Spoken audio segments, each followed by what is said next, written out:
ये आपके जनसत्ता का आज का संपादकीय पाठ है। देखिए, संपादकीय पाठ ये आर्टिकल, एडिटोरियल आपको प्रारंभिक परीक्षा, मुख्य परीक्षा और इंटरव्यू हर जगह मदद पहुंचाते हैं। यहाँ से एक सामान्य जानकारी भी आप लोगों को मिलती है। इन्हें जरूर पढ़ा करिएगा। जब खुशी का एक दरवाजा बंद होता है तो दूसरा खुल जाता है, मगर हम अक्सर बंद दरवाजे की तरफ काफी देर तक देखते रहते हैं और जो हमारे लिए खुला है उसको नहीं देखते हैं। एक किसने कहा है? हेलेन केलर ने कहा है, तंबाकू की लत और व्यवस्था की चुप्पी। और आपने देखा होगा कि तंबाकू की जो भी चीजें रहती हैं, सिगरेट हो, गुटखा हो, तंबाकू हो, इस पर आप देखेंगे साफ साफ चेतावनी लिखी रहती है कि इससे कैंसर होता है, लेकिन लोग फिर भी आप देखते हैं खाते हैं। तो क्या कहा जाए, हमने पढ़ना तो सीख लिया, लेकिन सावधानी और चेतावनी के संकेतों को समझना और उन्हें गंभीरता से लाना अभी भी नहीं सीख पाए। तंबाकू उत्पादों पर डरावनी तस्वीरों के साथ चेतावनी लिखी होती है, मगर उन पर शायद ही कोई ध्यान देता है। अगर नजर पड़ भी जाए तो उसे अनदेखा कर दिया जाता है। यह कहना उचित नहीं है कि तंबाकू उत्पादों की लत सिर्फ व्यक्तिगत समस्या है, बल्कि इससे समाज भी प्रभावित होता है। तंबाकू का सेवन करने वाले सड़कों, दीवारों से लेकर हर कोने कूचे में गंदगी फैलाने से परहेज नहीं करते हैं। यह किसी एक व्यक्ति की असभ्यता का प्रमाण नहीं, बल्कि सामूहिक विफलता का घोतक है। यह उस नीति और व्यवस्था का प्रतीक है जो चेतावनी तो देती है, पर रोकने का साहस नहीं जुटा पाती है। यह उस समाज का दर्पण है जो खतरे को जानता है, पर आदत और सुविधा के आगे घुटने टेक देता है। यह विचित्र विडंबना है कि तंबाकू उत्पादों के पैकेट पर ऐसी भयावह तस्वीर होती है जिन्हें देखकर कोई व्यक्ति सिहर उठे और अपनी आंखें मींच ले, मगर तंबाकू का सेवन करने वालों पर इसका कोई असर नजर नहीं आता है। ऐसे में चेतावनी का कितना महत्व है, इस पर तो सवाल उठता ही है, लेकिन व्यवस्था की चुप्पी उससे कहीं अधिक खलती है। मैंने तो कई बार देखा है कि लोग राजश्री खरीदेंगे कितना, 40 वाला, और दूध लेंगे 10 वाला, आटा लेंगे पाव भर आधा किलो, और राजश्री खरीदेंगे कितना, 40, 50, 100 वाला। तो आप समझ सकते हैं किस तरह की मानसिकता है। विभिन्न अध्ययनों के मुताबिक भारत में तंबाकू हर साल लगभग 13 लाख लोगों की जान लेती है। कितना? 13 लाख लोग मरते हैं इससे हर साल। मुंह के कैंसर के मामलों में भारत दुनिया में अग्रणी देशों में गिना जाता है, और इसका सबसे बड़ा कारण चबाने वाला तंबाकू है। ये केवल आंकड़े नहीं है, बल्कि टूटते परिवारों, अधूरे सपनों और उन चेहरों की अधूरी कहानियां हैं जो धीरे धीरे अपनी पहचान खो देते हैं।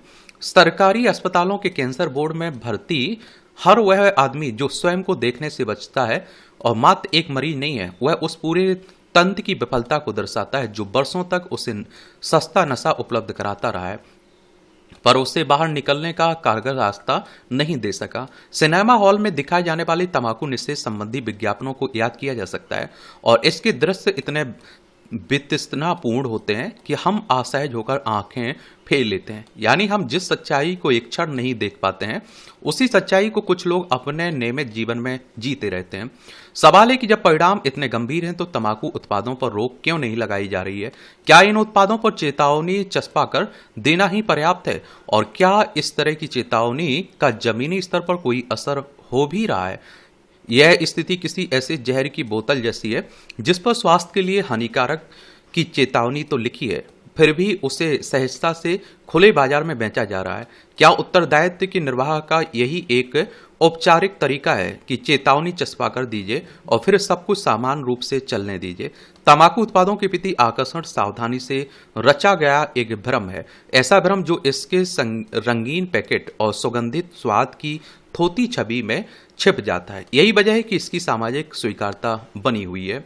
हालांकि तंबाकू उत्पादों की खरीद बिक्री के लिए कानून बनाए गए हैं, लेकिन उनका प्रभाव भी कागजों में ही सिमट कर रह जाता है। ये उत्पाद रेलवे स्टेशन, बस अड्डों, सरकारी कार्यालयों, अस्पतालों के बाहर और विद्यालयों के आसपास आसानी से मिल जाते हैं। यह सच है कि जब कोई वस्तु हर जगह दिखाई देने लगे तो उस पर प्रश्न चिन्ह उठना स्वतः ही बंद होने लगता है, और यही सबसे संकटपूर्ण स्थिति है। यह केवल व्यक्तिगत समस्या नहीं है, बल्कि व्यापक सार्वजनिक स्वास्थ्य का संकट है जो हमारी स्वास्थ्य व्यवस्था पर सवाल उठाता है। हम जानते हैं कि समस्या की जड़ किसी लत में नहीं, बल्कि एक जटिल आर्थिक और नीतिगत ढांचे में छिपी है। तंबाकू उद्योग से लाखों किसान, श्रमिक और छोटे दुकानदार जुड़े हैं। सरकार को इससे हर वर्ष बड़े पैमाने पर राजस्व मिलता है। यानी एक तरफ स्वास्थ्य का संकट है, दूसरी तरफ आर्थिक निर्भरता है। इसी द्वंद्व के कारण सरकारी नीतियां आधा रास्ता तय करने के बाद इसी चौराहे पर आकर ठहर जाती हैं। कुछ राज्यों ने तंबाकू उत्पादों पर प्रतिबंध लगाने की पहल की, लेकिन वह भी पूरी तरह कारगर साबित नहीं हो पा रही है। कहीं आप देखिए चोरी छिपे इन उत्पादों की बिक्री हो रही है, तो कहीं तंबाकू उत्पाद नाम और रूप बदलकर फिर बाजार में लौट आते हैं। यानी समस्या समाप्त नहीं होती है, सिर्फ अपना चेहरा बदल लेती है। यह तर्क भी दिया जाता है कि तंबाकू उत्पादों पर पूर्ण प्रतिबंध से उसका अवैध बाजार बढ़ेगा। इस आशंका का तार्किक आधार हो सकता है, लेकिन क्या इस डर के कारण हम समस्या को जस का तस स्वीकार कर लें? क्या यह इस तथ्य की स्वीकारोक्ति नहीं है कि हम समाधान से ज्यादा उसकी कठिनाई से डर रहे हैं? सच तो यह है कि समाधान किसी एक निर्णय में नहीं, बल्कि कई स्तरों पर एक साथ काम करने में निहित है। सर्वप्रथम उत्पादन वितरण पर कड़ा नियंत्रण करना होगा। इसके साथ ही तंबाकू किसानों के लिए वैकल्पिक आजीविका के ठोस विकल्प तलाशने होंगे। नशा मुक्ति केंद्रों की सुलभता और उनकी सामाजिक स्वीकार्यता के लिए व्यापक स्तर पर प्रयास करने होंगे। और सबसे महत्वपूर्ण यह समझना है कि तंबाकू सेवन के दुष्प्रभाव को लेकर जागरूकता केवल विज्ञापन या फिर चेतावनी से ही नहीं, बल्कि व्यवहारिक स्तर पर फैलानी होगी। क्योंकि जब कोई बड़ी शख्सियत या प्रभावशाली चेहरा स्वयं तंबाकू का सेवन करता है, तो उसका हर संदेश फीका और कमजोर पड़ जाता है। आचरण और संदेश के बीच की यह दूरी भरोसे को धीरे धीरे खत्म कर देती है। जब कोई व्यक्ति तंबाकू उत्पादों की लत का शिकार होता है, तो उसका असर केवल उसके शरीर तक सीमित नहीं रहता है, बल्कि परिवार और आसपास के अन्य लोगों पर भी इसका प्रत्यक्ष एवं अप्रत्यक्ष प्रभाव पड़ता है। तंबाकू के सेवन से होने वाली बीमारी के इलाज का खर्च, मानसिक तनाव, रोजमर्रा की अनिश्चितता और कई बार असमय मृत्यु का सामना, यह सब एक परिवार को मानसिक एवं आर्थिक रूप से कमजोर कर देता है। तंबाकू के सेवन का अभ्यस्त व्यक्ति उसी समाज का हिस्सा होता है जो उसे यह लत तो देता है, पर उससे बाहर निकलने के लिए पर्याप्त सहारा नहीं देता है। कई बार यह लत कठिन श्रम, तनाव और सामाजिक परिस्थितियों से जुड़ी होती है, मगर यह भी उतना ही सच है कि कठिन परिस्थितियों में नशीले पदार्थों का सहारा लेना समस्या का हल नहीं हो सकता है। और इसलिए समाधान दोषारोपण में नहीं, बल्कि साथ खड़े होने में है। स्वच्छ भारत अभियान को केवल झाड़ू लगाने तक सीमित नहीं रखा जाना चाहिए, बल्कि इसमें बुरी आदतों को सुधारने, स्वस्थ मानसिकता से जीने, नशे से दूर रहने के पहलुओं को शामिल करने की भी जरूरत है। मगर व्यवस्था की चुप्पी इस तथ्य को कब जनता के सामने स्थापित करेगी, यह देखने वाली बात है। बाकी आप लोग क्या सोचते हैं, अपनी राय जरूर बता सकते हैं। विश्व तंबाकू दिवस कब मनाया जाता है, ये भी आप लोग नीचे लिखिएगा। मौन रोदन, या आप देखिए बचपन की यादों के किसी कोने में आज भी वह दृश्य ठहरा हुआ है कि गांव की चौहदी पर लगे मेले की धूल, तपती गर्मी, उस सबके बीच से गुजरती एक पुरानी चरमाती साइकिल, उस साइकिल के पीछे कैरियर पर बंधी एक बांस की खपच्ची, जिसमें खोसे हुए रंग बिरंगे भोंपू, प्लास्टिक की गुड़ियां, टिक टिक करती तीतर बटेर वाली गाड़ियां और हवा में लहराती लाल पीली पन्नियों की फिरफिरियां। यह महज खिलौने बेचने वाला नहीं था, वह सीधे अपनी पीठ पर खुशियों का पूरा संसार लादे चला जाता था। और उसकी साइकिल की घंटी बजती थी तो लगता था कि जैसे पूरे मोहल्ले के बच्चों के फेफड़ों में नई हवा भर गई हो। आज लगता है कि हम सब बड़े क्या हुए, उस साइकिल वाले की पूरी दुनिया ही कहीं खो गई है। अब ना वह घंटी सुनाई देती है, ना ही मेले की उस धूल में वह जानी पहचानी सूरत दिखाई देती है। ऐसा लगता है कि वक्त की तेज रफ्तार ने उस गरीब के पैरों के पैडल ही छीन लिए हैं। ऑनलाइन खरीदारी वाले इस नए जमाने में उस गरीब फेरी वाली की पोटली अब कबाड़ का ढेर लगने लगी है। वह हर सुबह उठकर अपनी साइकिल की उतरी हुई चैन चढ़ाता है और जी तोड़ पैडल मारता है, पर वक्त का पहिया उससे बहुत आगे निकल चुका है। बाजार के इस चमचमाते मलबे के नीचे उसकी उम्मीदें छोटा सा हुनर घुट घुट कर दम तोड़ चुके हैं।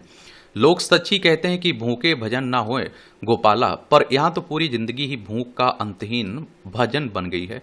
यह सोचकर किसी का भी कलेजा फट जाता है कि जो शख्स दूसरों के बच्चों के होंठों पर चंद रुपयों में मुस्कान बिखेरने की जिद में अपनी एड़ियां घिस देता है, उसके अपने मासूम बच्चे रात को अक्सर भूखे पेट रोते हुए सो जाते हैं। उसकी उस फटी कमीज के मैल और पसीने की गंध में ईमानदारी की आखिरी गवाही बची है।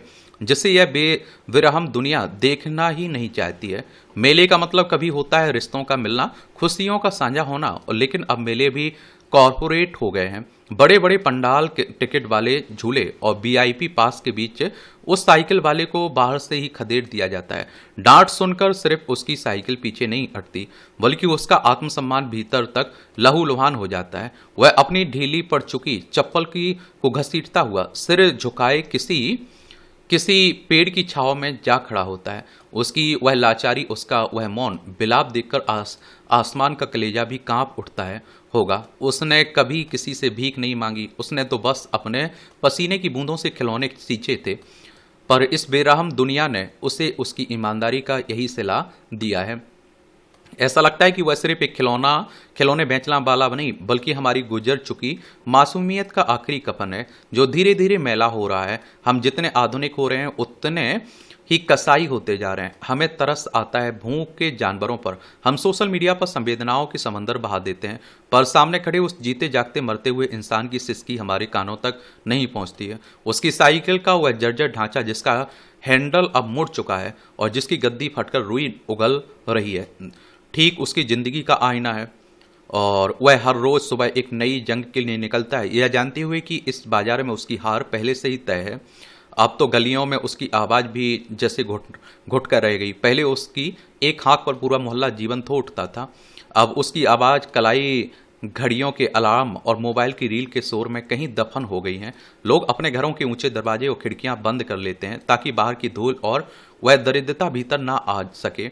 वह बंद दरवाजे को देखता है, अपनी सूखी जीभ से होंठों को चाटता हो बिना कुछ कहे आगे बढ़ जाता है। उसकी पीठ झुक गई, बाल समय से पहले सफेद हो गए और हाथों की नसें इस तरह उभर आई हैं कि जैसे कोई सूखा हुआ दरखत हो। और आप देखते हैं कि वह एक जीता जागता भूत बन चुका है जो इंसानों की बस्ती में अपनी खोई हुई जिंदगी ढूंढ रहा है।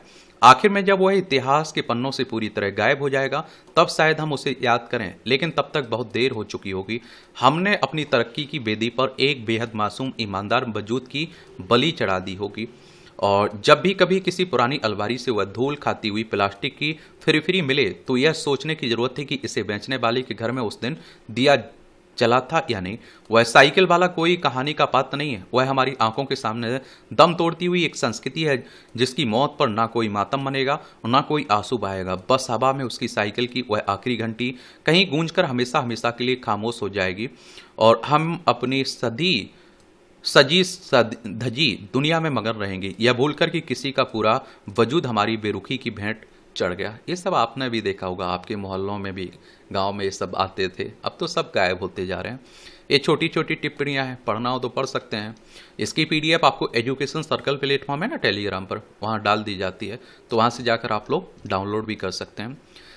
कसौटी पर सुचता। पश्चिम बंगाल में हुए विधानसभा चुनाव में हार के बाद तृणमूल कांग्रेस के चुने हुए जनप्रतिनिधियों का जैसा रूप देखने में आ रहा है, उससे एक बार फिर यही साफ होता है कि देश की राजनीति में अब सुविधा और तत्कालिक लाभ की प्रवृत्ति तेजी से हावी होती जा रही है। बहुत सारे विधायक, बहुत सारे सांसद उनके छोड़ के जा रहे हैं ना। इस क्रम में सुचिता, नैतिकता और सिद्धांतों की जगह सिकुड़ती जा रही है। कुछ नेताओं के लिए सत्ता का संरक्षण तथा उसकी सुविधा ज्यादा महत्वपूर्ण हो चुकी है, क्योंकि जब आप देखिए जो सत्ता में रहता है उसके साथ रहते हैं। पहले आप देखते हैं कि ये लेफ्ट की पार्टियों के साथ थे, फिर आप देखिए टीएमसी सत्ता में आई तो टीएमसी के साथ थे, अब बीजेपी सत्ता में आ गई तो बीजेपी के साथ हो लिए। वो सुविधा की राजनीति चाहते हैं, फायदे की राजनीति, कोई संघर्ष नहीं करना चाहता है। हाल ही में पश्चिम बंगाल में 58 विधायकों ने तृणमूल कांग्रेस से अलग होने की घोषणा कर दी है। अब पार्टी के 20 सांसदों ने भी बागी रुख अख्तियार करते हुए केंद्र में सत्तारूढ़ राजग का समर्थन करने का फैसला किया। हालांकि अलग हुए विधायकों ने खुद को इन सांसदों से अलग बताया, लेकिन इतना साफ है कि पश्चिम बंगाल में हार के बाद पार्टी पर ममता बनर्जी का नियंत्रण कमजोर हुआ। सबको साथ या एकजुट रख पाना उनके लिए मुश्किल साबित हो रहा है। तृणमूल कांग्रेस से अलग होने वाले विधायकों और सांसदों के अपने तर्क हैं। उनका कहना है कि वे पार्टी के भीतर तानाशाही के खिलाफ लोकतंत्र की आवाज बुलंद कर रहे हैं। सवाल है कि विधानसभा चुनाव में तृणमूल कांग्रेस की जीत की स्थिति में भी क्या इन सांसदों विधायकों के भीतर तानाशाही के खिलाफ लोकतंत्र की ऐसी ही फिक्र होती?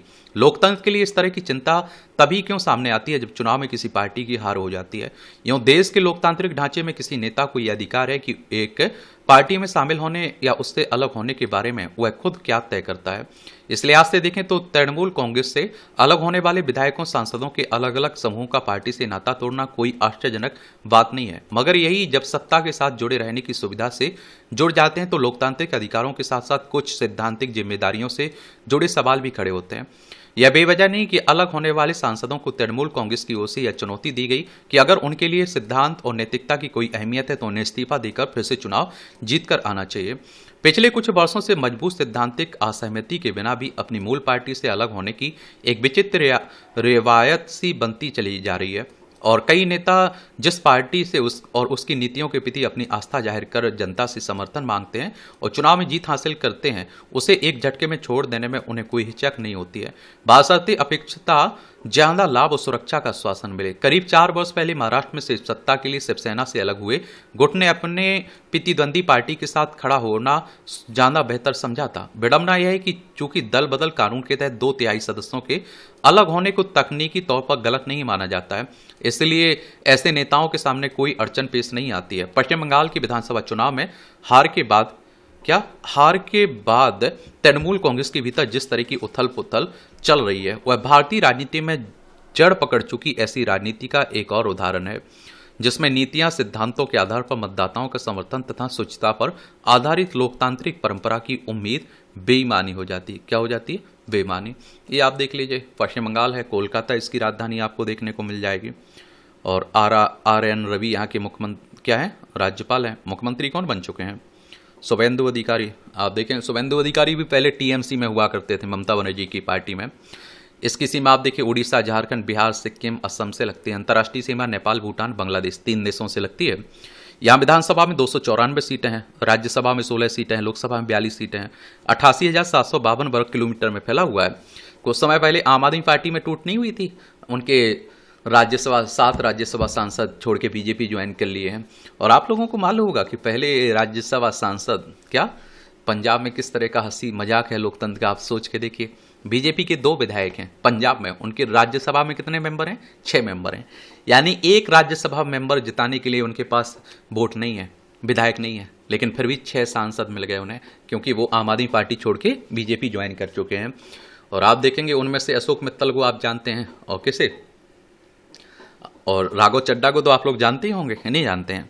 और सब जानते हैं कि किस लिए इन्होंने छोड़ी पार्टी। अशोक मित्तल के यहाँ तो आप देखिए कुछ समय पहले किसी का छापा पड़ा था, फिर उन्होंने बीजेपी ज्वाइन कर ली, सब खत्म हो गया। तो आजकल हर कोई सुविधा चाहता है, हर कोई आराम से चाहता है, कोई ED CBI के पूछताछ में नहीं आना चाहते, कोई जेल नहीं जाना चाहता है, समझ रहा है? शुल्क से राहत, ये अमेरिका में नौकरी का सपना सजोए कुशल भारतीय पेशेवरों की उम्मीदें फिर से जिंदा हो गई हैं। वहां की एक संघीय अदालत के फैसले ने H1B वीजा पाने की उनकी राह फिलहाल आसान कर दी है। राष्ट्रपति डोनाल्ड ट्रंप की ओर से पिछले साल इस वीजा के आवेदन पर लगाए गए $1 लाख के शुल्क को अदालत ने अवैध करार दिया है। साथ ही कहा है कि इसके लिए अमेरिकी कांग्रेस से विधिवत मंजूरी नहीं ली गई थी और इस फैसले को भारत समेत अन्य देशों में ही नहीं बल्कि अमेरिकी समाज के एक वर्ग में भी रोजगार आधारित आव्रजन प्रणाली के लिए न्यायसंगत कदम के रूप में देखा जा रहा है।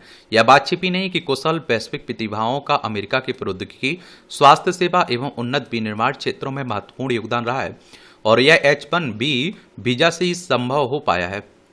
मगर ट्रंप प्रशासन अमेरिका प्रथम की नीति के जरिए वहां की कंपनियों पर दूसरे देशों से कुशल पेशेवरों की आवक को कम करने का दबाव बनाते रहे। H1B एक अस्थायी प्रवास वीजा है जो अमेरिकी कंपनियों को उन विशिष्ट व्यवसायों में विदेशी पेशेवरों को नियुक्त करने की अनुमति देता है जिसमें सैद्धांतिक या फिर तकनीकी विशेषज्ञता की आवश्यकता होती है। वहां की प्रौद्योगिकी कंपनियां प्रत्येक वर्ष भारत और चीन जैसे देशों से हजारों की संख्या में कुशल कर्मियों की भर्ती के लिए इस वीजा पर निर्भर रहती हैं। अमेरिका की ओर से हर साल करीब 65,000 H1B वीजा जारी किए जाते हैं और इसे पाने में भारतीय पेशेवरों की तादाद अच्छी खासी है। मगर ट्रंप प्रशासन ने पिछले साल सितंबर में घोषणा की थी कि जो कंपनियां इस श्रेणी के वीजा पर किसी विदेशी पेशेवर को नौकरी देंगी उन्हें $1 लाख का शुल्क देना होगा, जबकि पहले यह राशि $2,000 से $5,000 तक थी। उसके बाद से न केवल H1B वीजा पाने वालों की संख्या में खासी कमी आई बल्कि अमेरिका में कार्यरत कई भारतीयों को स्वदेश लौटना पड़ा। मगर अब संघीय अदालत की ओर से इस आदेश को रद्द कर दिए जाने से भारतीय पेशेवरों को बड़ी राहत मिली है। ये आप देखिए हमारी प्यारी पृथ्वी है, इसमें आप देखेंगे ये हमारा प्यारा भारत है, ये चाइना है, रूस है, यूक्रेन है, ये ईरान है, यहाँ आप देखिए इजराइल है ये, यहाँ से जाएंगे तो आप लोगों को अमेरिका देखने को मिल जाएगा। संयुक्त राज्य अमेरिका की बात कर रहा हूँ मैं, वॉशिंगटन डीसी इसकी राजधानी है, और डोनाल्ड ट्रंप क्या है, यहाँ के राष्ट्रपति हैं। तो इस तरह से आप देखेंगे कि आज के संपादकीय पाठ की कहानी कवर होती है। आप लोग पढ़ते रहिए, एंजॉय करते रहिए। आपका कोई सवाल हो, सुझाव हो तो जरूर बता सकते हैं। एक दल बदल कानून के बारे में जरूर याद रखिएगा।